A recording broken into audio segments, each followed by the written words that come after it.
Mesdames et messieurs, bonjour à toutes et à tous et bienvenue dans cette nouvelle vidéo de la formation CCNA 200-301. Au plaisir de vous retrouver dans une deuxième partie du lab ACL standard. Donc l'objectif de ce lab, c'est que vous montrer comment on peut configurer ou bien comment on peut permettre les accès SSH et Telnet via une ACL standard. Ok. Maintenant peut-être la question que vous allez me poser, et certainement vous allez me poser cette question, c'est que on sait très bien avec les ACL standards, on filtre juste avec l'IP source. Je suis d'accord avec vous, on ne peut pas filtrer avec la destination et avec un numéro de port. Je suis tout à fait d'accord avec vous. Sauf il y a une configuration un peu spéciale que pour tous les accès en SSH et Telnet sur les équipements Cisco, on peut par exemple appliquer une ACL standard afin de permettre juste à partir d'un réseau de rejoindre par exemple une ACL, par exemple de rejoindre un autre équipement en SSH ou en Telnet en autorisant quelques subnets. Ok. Donc comment ça va se passer dans ce lab?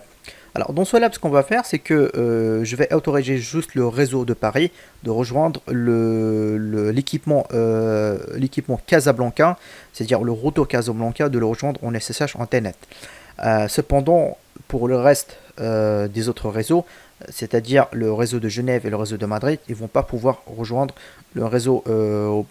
Ils vont pas rejoindre le routeur Casablanca en SSH ou bien en Telnet. Bon, on va tester déjà ça pour voir si la communication donc il marche très bien ou pas. Donc, j'ai déjà configuré moi le SSH au niveau de mon routeur de Casablanca. Alors pour y accéder sur un SSH à partir d'équipement Packet Tracer, vous allez taper juste en fait la commande SSH-L et puis si vous faites un point d'interrogation, bon, il n'y a pas, donc ça répond pas, c'est pas grave. Donc c'est SSH-L et puis suivi par le nom, le username que nous en fait on a configuré et puis l'adresse IP dans notre target. Donc c'est les 333.2. Donc dans ce cas-là, on voit très bien que le retour de Casablanca, donc il répond. Et là, je peux y accéder en SSH sans aucun souci. Très bien, cool. Je fais la même chose à partir du réseau de Genève. Bon, j'ai déjà en fait ça. Donc là, je suis bien sur le routeur de Casablanca à partir du réseau de Genève. Très bien. Je fais la même chose à partir du PC3 d'un réseau de Madrid. Commande prompt. Très bien. Et là, je fais par exemple SSH-L. Bon, je vais agrandir l'image sur lab.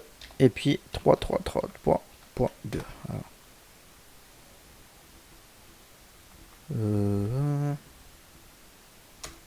Invalide commande. Ah, excusez-moi, j'ai mis SSL. C'est SSH. Donc là, j'ai bien à partir du réseau de Madrid que je peux y accéder sur l'auteur de Casablanca. Donc maintenant je vais appliquer donc l'ACL et puis en fait je vais vous montrer comment appliquer cette ACL sur la configuration SSH et Telnet. On sait très bien avant que j'applique ma configuration pour les SSH et Telnet, on le configure via les lines VTI. Ok. Sauf dans notre configuration et notre ACL, on va l'appliquer sur les lines VTI. Donc maintenant, c'est quoi notre réseau de destination? C'est le réseau Casablanca, c'est-à-dire le retour Casablanca. Ok. Ce que je vais faire déjà, c'est regarder s'il y a une communication entre mes réseaux, ou bien je prendrai juste en fait le PC5, s'il peut rejoindre le réseau de Casablanca par exemple. 69.3 par exemple, là je prends commit.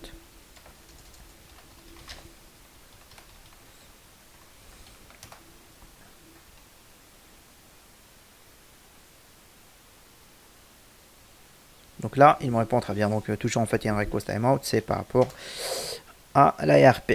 Ok, donc là, je prends par exemple le PC0. Et du coup, là, je fais ping. Là, je fais ping sur le 192.168.109.3. Donc là, il me répond très bien. Ok, et là, je fais en fait le PC2 aussi. 192.168.109.3. Donc là, il me répond très bien. Ok. Donc, mon retour, bien, mon équipement de destination, c'est le retour Casablanca. Très bien. Maintenant, ce que je vais faire, c'est que je vais créer l'access list. Donc, pour créer une access list, je fais juste la commande access list. Et puis, je vais créer une access list standard. Par exemple, là, je me donnerai le numéro 90. Ok. Alors, suivi, je mettrai permit. Alors, permit, c'est pour autoriser le réseau de Casablanca. Si je fais en fait un point d'interrogation, là, j'ai plusieurs options. Soit en fait, je crée en fait l'adresse, soit in, soit host. Alors, dans ce cas-là, je dirais c'est que tout le réseau de Paris, donc il a l'autorisation d'accéder sur le retour de Casablanca en SSH ou bien en Telnet. Alors, ce que je vais faire, c'est que je vais écrire donc le réseau de Casablanca, pardon, le réseau de Paris, donc 192.168.75.0. Alors par la suite, il me demande de créer le wildcard bit. Donc le wildcard bit, j'ai déjà expliqué avant comment on le calcule. C'est que tout simplement, vous allez soustraire, on va soustraire donc le 255.255 moins 255 moins 255 de du masque qui correspond au réseau 75.0. Donc le subnet qui correspond, ou bien pardon, le masque qui correspond au 75.0 c'est en slash 24. Donc c'est 255.255.255.0. Ok. Donc le masque générique ça va être 0.0.0.255. Donc c'est ça le masque générique du slash 24. Ok. Alors ça va être comme ça 0.0.0.255. Très très bien. Maintenant ce que je vais faire c'est que je rentre au niveau de la configuration de mes lines VTI. Alors là je mettrai line VTI de 0 à 4 et puis en fait je mettrai la commande access class. Donc access class c'est la commande en fait qui va me permettre d'associer donc une access list à pour la configuration des access alors c'est pour la configuration pour l'association des access list au niveau des lanes VTI pour autoriser ou bien pour refuser les accès en SSH ou bien en Telnet. Alors dans ce cas là le numéro de l'access list qui me permet ça c'est 90. Très bien. Alors est-ce que ça va être un trafic entrant ou bien un trafic sortant? Donc dans ce cas-là, nous en fait, le trafic SSH, le trafic Telnet, donc il va rentrer au niveau de notre... en fait, on va y accéder. Donc tout simplement, ça va être une connexion en fait entrante. Ok. Donc là, je mettrai donc in comme ça. Donc avant que on fait le test, si je fais en fait un show IP access list. Alors là, regardez très bien, donc j'ai bien créé une access list qui est à 90 et puis en fait j'ai une ligne que moi je l'ai rajoutée afin d'autoriser donc le réseau 192.168.75.0 donc en slash 24 et elle a pris le numéro sequence number ou bien le numéro de séquence numéro 10 ou bien sequence number en anglais, donc le numéro 10. À savoir dans ce cas là ce qui va arriver et comme j'ai expliqué avant, moi j'ai pas une autre ligne. Donc automatiquement, si j'ai un autre trafic à part le 192.168.75.0 donc qui arrive et qui veut accéder par exemple en SSH en Telnet, c'est que tout simplement il va passer par la dernière ligne qu'on peut en fait qu'on ne visualise pas ici. Donc en fait c'est une ligne qui est cachée et en fait qui fait en fait un deny de tout le trafic qui n'existe pas sur les entrées ACL de l'access list 90. Ok. Donc dans ce cas là ce que je vais faire c'est que je ferai par exemple un test à partir du PC4 comme ça. Ok. Donc du coup je fais un SSH-L lab sur le 33.2. Ok, donc là j'ai bien le retour de Casablanca qui me répond très bien. Ok. Alors si moi je fais un ping sur un, par exemple on va dire sur une IP qui est dans le réseau de Casablanca 69.2, alors qu'on pouvait constater ça me répond très bien. Donc il n'y a aucun impact parce que moi j'avais appliqué mon access list sur la configuration des lines VTI. Très bien. Maintenant si je reviens sur le PC0 par exemple, commande prompt.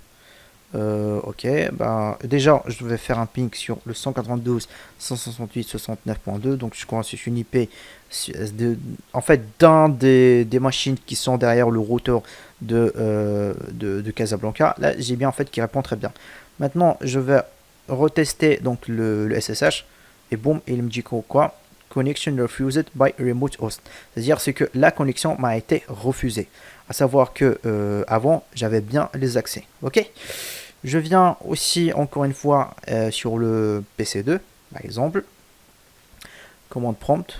Ok, donc là je fais un ping sur 69.3, donc c'est une IP qui est derrière le retour de Casablanca. Et si je fais en fait, si je refasse un SSH-L et puis suivi par l'username et la target et le 3.2 qui correspond donc au retour de mon Casablanca, et boum, et là j'ai bien connexion refused. Tout simplement dans ce cas là, ce qui va y arriver, si je reviens sur le retour de Casablanca et je fais un show IP access list, et là il me dit que voilà, j'ai juste en fait en fait c'est que cette règle là elle a matché dans les hits, ce qu'on appelle aussi, donc ça matché deux fois aussi en fait, ce qu'on appelle aussi ça, c'est ce qu'on appelle les hits. Ok. Vous pouvez en fait avoir plus de détails, par exemple en fait lorsqu'en fait on applique un access list, mais ça je vais le montrer dans les access list étendus. Si vous mettez par exemple show IP interface, par exemple gigabit 0/0. Parfois en fait si vous voulez voir si en fait au niveau d'une interface on a une ACL qui est déjà appliquée, c'est que tout simplement vous allez trouver soit l'access list elle est appliquée en outgoing ou bien en inbound, donc outgoing ou bien en inbound, c'est à dire est-ce qu'une access list qui est appliquée en entrant ou bien en sortant. Mais ça en fait je vais le noter, comme ça je vais le montrer lorsqu'on applique une access list au niveau d'une alors attendez, je crois en fait j'ai toujours ici sur le retour de Genève si je me trompe pas. Si je fais en fait un enable, du coup un show IP interface gigabit 0/0, hop, je crois en fait j'avais déjà appliqué, ouais, donc par exemple ça sur l'interface, si j'ai mis en fait la commande show IP interface gigabit 0/0, alors j'ai bien en fait, il me dit que outgoing access list is 1, donc c'est dire c'est que j'ai le numéro de l'access list qui est appliqué en outgoing qui a le numéro 1. Ok, donc j'espère que vous avez retenu un peu la configuration des access list standard. Donc je vous invite à faire les labs que je vais l'uploader sur la plateforme GGME. Donc je vais essayer de rajouter donc un autre lab. Essayez de l'appliquer avec la correction, donc, mais essayez de l'appliquer avant de voir la correction, comme ça vous aurez une réponse. Est-ce que vous avez retenu la configuration, est-ce que vous avez compris donc le principe des ACL standards. Je vous dis à très bientôt et à la prochaine vidéo. Merci.